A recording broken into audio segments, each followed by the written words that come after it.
சுற்றி பார்க்கலாம். ஃப்ரெண்ட்ஸ், நம்ம போகிறதுக்கு முன்னாடி ஒரு லைக்கையும் சப்ஸ்கிரைபையும் தட்டி விட்டு பாருங்க ஃப்ரெண்ட்ஸ். வாங்க ஃப்ரெண்ட்ஸ் போகலாம். அப்படின்ற தொப்பி எனக்கு நல்லா இருக்கான்னு கமெண்ட்டில் சொல்லுங்கள் ஃப்ரெண்ட்ஸ். அது மட்டும் இல்லை ஃப்ரெண்ட்ஸ், ஏதோ சத்தம் கேட்குற மாதிரி இருக்கு. ஏதோ சத்தம் கேட்குது. நல்லா ஏதோ சத்தம் கேட்குது. ஏமா சத்தம் கேட்குது. என்ன சத்தம்? சரி வா நம்ம போகலாம்.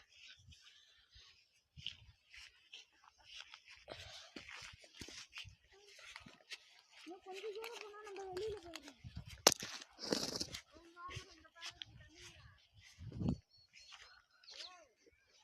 ஊரில் போகலாம். பாய் ஃப்ரெண்ட்ஸ், ஏதோ சத்தம்லாம் கேட்குது. வாங்கடா போகலாம். ஓகே.